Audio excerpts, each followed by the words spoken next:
Welcome back. And if you're new here, you picked the perfect video to start with, because today we're diving into a topic that sparks arguments, emotions, and strong opinions everywhere people talk about money. But by the end of this video, you'll understand why some people stay trapped financially, while others quietly build wealth year after year. We're pulling back the curtain on the real wealth gap, not the political version, not the social media arguments, and not the excuses people throw around online. We're talking about the behavioral wealth gap, the daily habits, financial choices, mindset patterns, and small decisions that slowly determine which side of the financial divide you end up on. The truth is, people rarely become rich or poor overnight.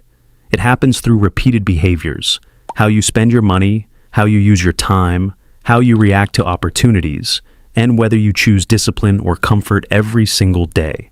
And whenever videos like this are posted, the audience always splits into two groups. The first group gets defensive and angry and starts explaining why none of this applies to them. The second group listens carefully, takes notes, recognizes their mistakes, and starts making changes immediately. You already know which group eventually becomes wealthy. Now, let's be clear. These are patterns and tendencies, not absolute rules. Life can be unfair, and there will always be exceptions. But if even 3 of these behaviors describe your current reality, this video could genuinely change your financial future. No exaggeration. So, stay focused, because these are the 15 money behaviors that quietly separate the rich from the poor. Rich people pay themselves first. Poor people pay everyone else first. The moment a paycheck hits a poor person's account, it starts disappearing. Rent, phone bill, subscriptions, food, a little treat here and there. And by the end of the month, there is nothing left to save or invest. Rich people operate with a completely different system. Before a single bill gets paid, a percentage of every dollar earned goes directly into savings or investments. It is non-negotiable. It is automatic. It happens before they even see the money.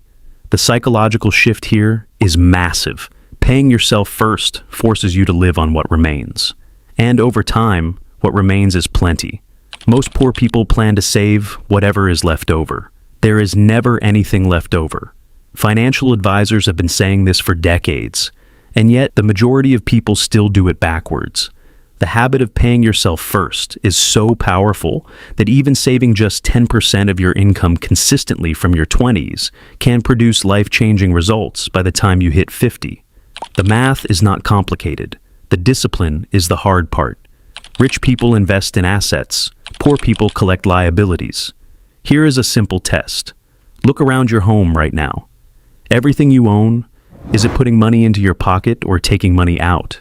A fancy car with monthly payments takes money out. A second car you bought in cash that you rent on weekends puts money in.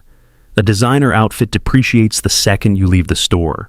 Shares in the company that made that outfit appreciate over time. The rich have an obsession with acquiring things that generate income.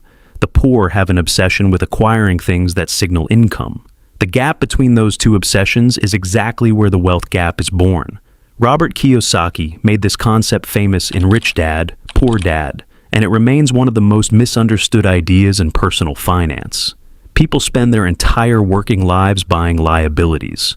Bigger homes, newer cars, the latest gadgets, and then wonder why they feel financially stuck, no matter how much they earn. It is not an income problem. It is an asset problem. Start asking yourself with every purchase, does this make me money or does it cost me money? Rich people read to grow. Poor people read to escape. We are not attacking fiction or entertainment here, but here is a measurable reality. The average CEO reads approximately 52 books per year. The average person reads fewer than 5, and the books are completely different categories.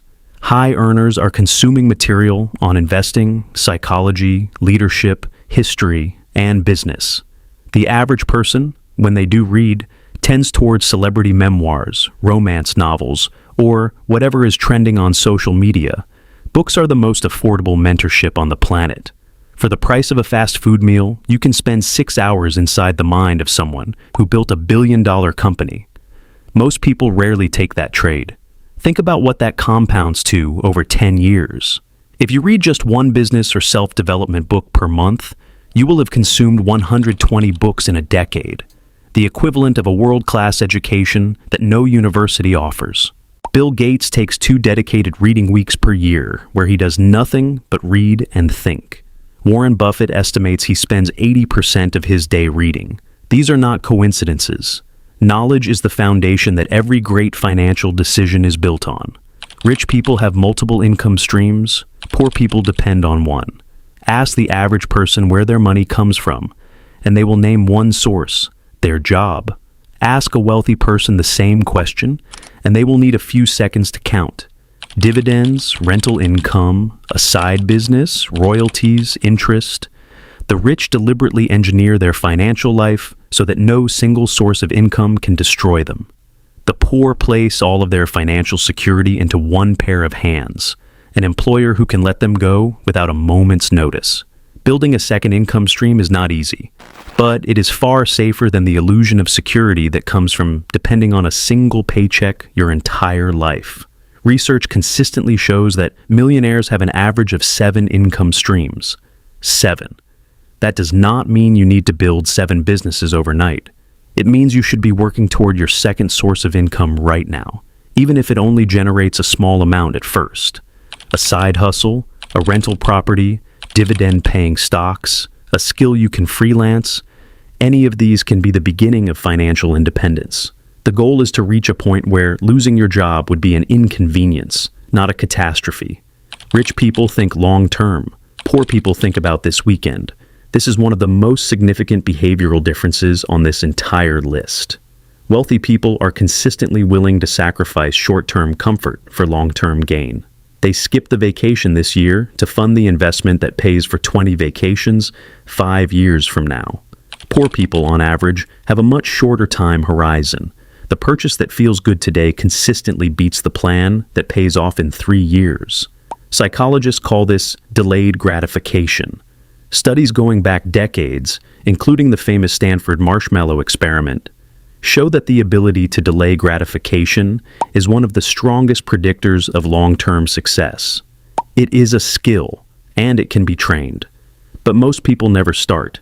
Every time you choose to invest instead of spend, to learn instead of scroll, to plan instead of react, you are training that muscle. The wealthy do not just think about next month or next year. They think in decades. They plant trees whose shade they may not sit under for years, because they understand that the best time to plant a tree was 20 years ago, and the second best time is today. Rich people network up. Poor people network sideways. You have heard this before. You are the average of the 5 people you spend the most time with, but most people only absorb that idea intellectually without actually acting on it. The wealthy are extremely intentional about who they spend time with. They go out of their way to be in rooms where they are the least successful person present. Why?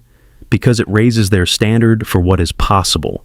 Poor people tend to stay in their comfortable social circles. Same neighborhood, same friends from school, same family gatherings where the same financial problems get discussed year after year. There is nothing wrong with loyalty. But if your circle is not pushing you forward, it may be quietly pulling you backward.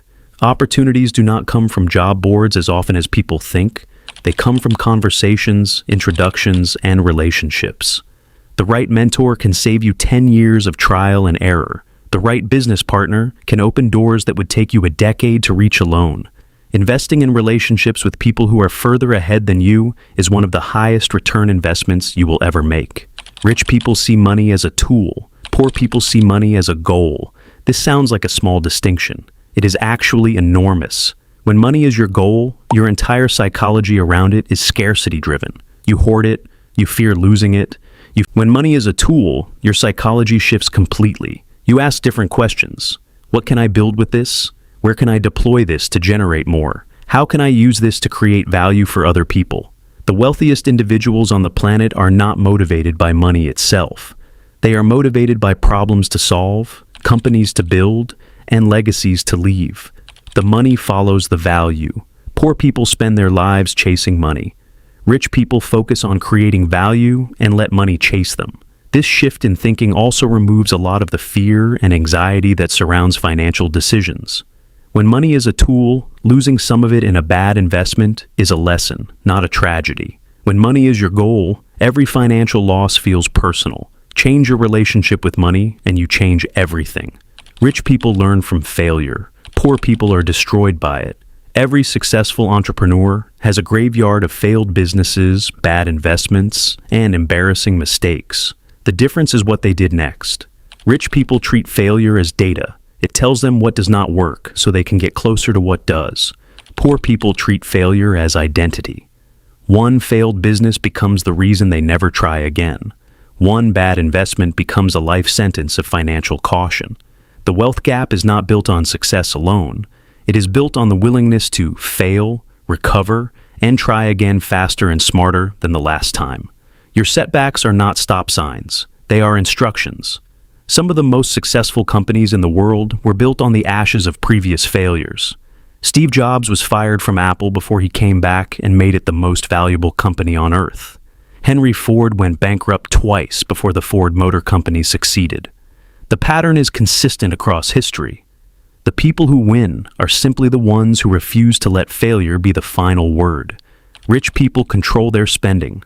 Poor people are controlled by it.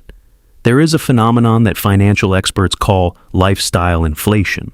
Every time income goes up, spending goes up to match it or exceed it. A raise becomes a nicer car. A bonus becomes a bigger TV. A promotion becomes a more expensive apartment. The result? No matter how much money comes in, there is never enough. The rich are not immune to lifestyle inflation, but they are aware of it and they fight it deliberately. They live below their means, even when they could afford much more.